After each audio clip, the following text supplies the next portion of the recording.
what haven't we said over the past decade about this generation Toyota Camry? Not much, but this is the SE Nightshade. We haven't talked about that. So let's get into it. The Camry comes from Toyota as either a gas-powered or hybrid-powered 5-passenger midsize sedan. Though since it came out in 1982, the midsize category has ballooned somewhat. The Nightshade comes exclusively on the SE trim. It is a design package that frankly makes the Camry look like it's going as a superhero for Halloween. It does come on both gas and hybrid models. The Nightshade gets buyers a blacked-out grille, black rear spoiler and side mirror caps, as well as new black-trimmed headlights and taillights. It also gets these matte bronze aluminum wheels that tie the whole package together. Okay, I admit it, this isn't your dad's Camry. They look sharp. The gas engine is a 2.5-liter 4-cylinder engine that makes 203 horsepower, or you can still get a 301 horsepower V6 that comes in 3 trim levels. Add in the 208 horsepower hybrid trims that I'm driving right now, and the ability to choose front or all-wheel drive on everything but the V6, and we're almost at truck-level configuration options. Don't worry, if your head is spinning, so is mine. Allergies. The sheer volume of fuel economy numbers will make you positively dizzy, so here's a musical interlude while you look at them.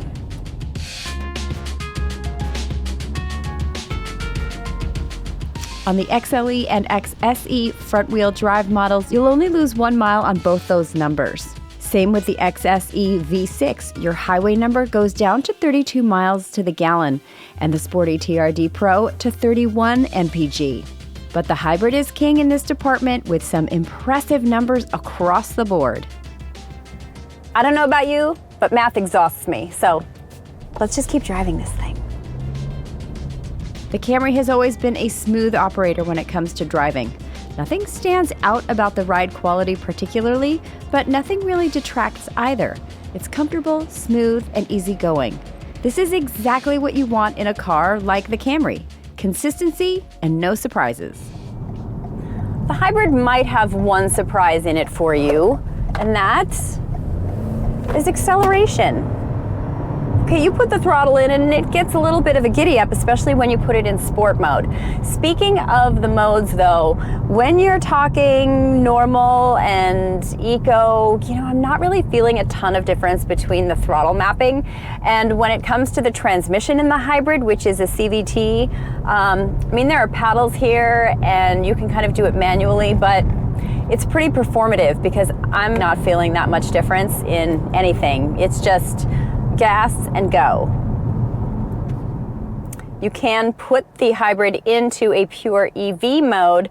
The only catch is you can only go under 25 miles an hour. So yeah, it already deactivated. So that's for when you're doing super slow stuff. The cabin is surprisingly quiet. The one thing I will say with the hybrid is it does have a CVT, so you do hear a little bit of the droning, but honestly, it's not enough to have many complaints about. The brakes have a pretty natural feel to them. There's nothing particularly regen-y about them, and visibility, even with a semi-thick C-pillar back there, is good. So the crown jewel here, as far as my drive is concerned, I think is the lane centering assist. It's so smooth, super subtle. I'm not really feeling it make corrections for me at all. In a long drive situation, a road trip, you guys, this is gonna really make for more ease and less driver fatigue. Around turns, it manages to keep itself composed and steady, just the ticket. Sedans and their low center of gravity, it's such a surprise to me why more people don't actually want to drive these things. Go figure. Things in the interior feel pretty well placed. Everything is within reach and pretty much intuitive where I would like it to be. They also do a nice job with some creative cubbies and spaces in here. One thing I will say, there are an awful lot of buttons, And that kind of leads me to believe that this is looking a little bit dated. I feel like they could do a little bit more with a bigger screen, but I'm sure that will come with the next generation. One thing that I think is very effective in this interior is I really like the design elements that they've incorporated here. This shape here is nice. This shape here is good. With this pattern, it's quite attractive.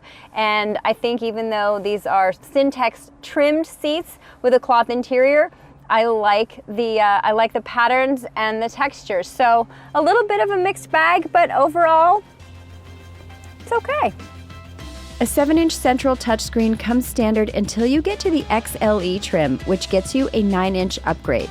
Apple CarPlay, Android Auto, and Alexa Auto all come standard across the trim walk.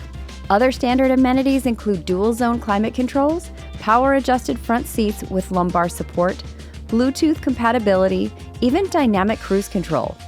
Once you get into the XLE trim, you'll find yourself sitting on faux leather-trimmed seats that are heated.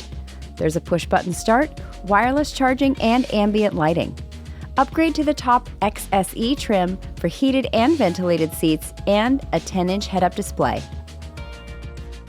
The thing that I like about Toyota's pricing structure is even if you get the base LE trim, you can still add, say, the HomeLink system or the cold weather package if you want. You can even upgrade your touchscreen to get the larger one if you'd like. That's really nice flexibility. When it comes to safety features, the spec sheet across the board of the Camry says standard. You'll get things like pre-collision pedestrian detection, lane keeping assist. You'll also get dynamic cruise control, and automatic high beams come standard. You can opt for blind spot monitoring with rear cross traffic alerts as well. The Camry comes in 13 colors depending on which trim you get, so you're bound to find something that you like. Although I will say I feel like most of you buy them in white. But hey, if you want to trade your white Camry in for another white Camry, then just click on the link above and KBB can help you find a fair purchase price.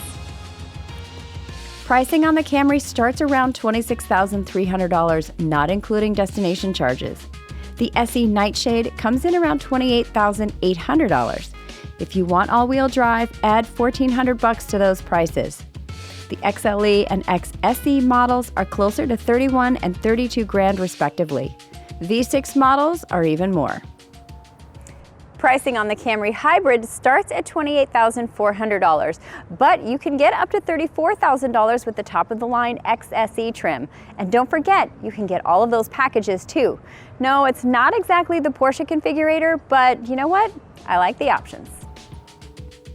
Other midsize sedans playing in the sandbox include the Honda Accord, which gets a complete redesign, the Kia K5, Hyundai Sonata, Subaru Legacy, Nissan Altima, and don't forget about the Chevy Malibu, America's lone offering, available for one final year. Boy, it's much easier giving you that list instead of like crossovers because there are so few of them left. Camrys are ubiquitous, yes, especially the white ones, but there's a good reason for that. The buyer gets solid design, good tech, and easy driving dynamics, all for what I would still consider a respectable price, especially in this day and age.